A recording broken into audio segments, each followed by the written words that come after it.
Welcome to The Journalist. The new situation in the Red Sea is getting worse because the Houthis are trying very hard to fight US and UK troops from their base in Yemen. The Houthis are using every tool they have to target US Navy ships in the Red Sea.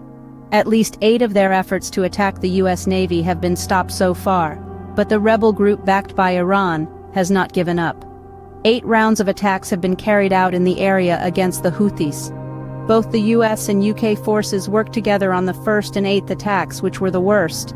The repeated strikes have really shaken up the Iranian-backed group.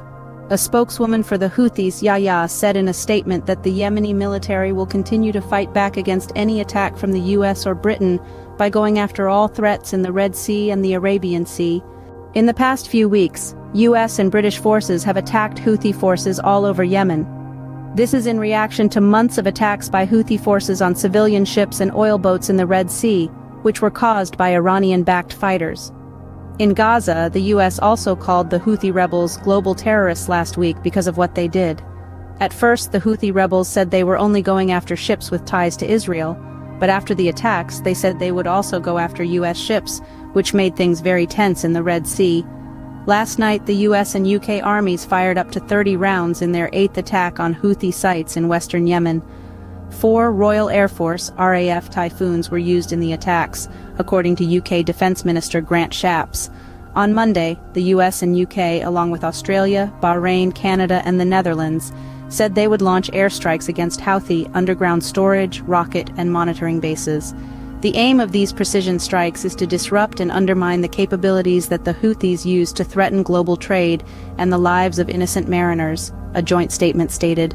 According to Mohammed Ali al-Houthi, who is in charge of the Houthi Supreme Revolutionary Committee, X should have full confidence that every operation and every attack against our country will not go unanswered.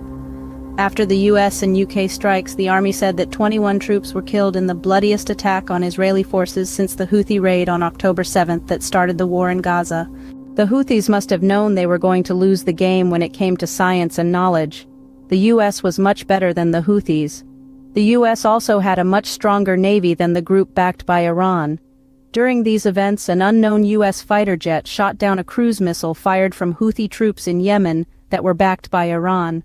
Central Command of the U.S. said in a statement on Sunday evening that the missile was aimed at the USS Laboon, an Arleigh Burke-class guided missile cruiser in the southern Red Sea. The event happened around 4:45 p.m. local time, according to CENTCOM. It was shot at the USS Laboon, DDG-58, from Houthi rebel areas in Yemen that are backed by Iran.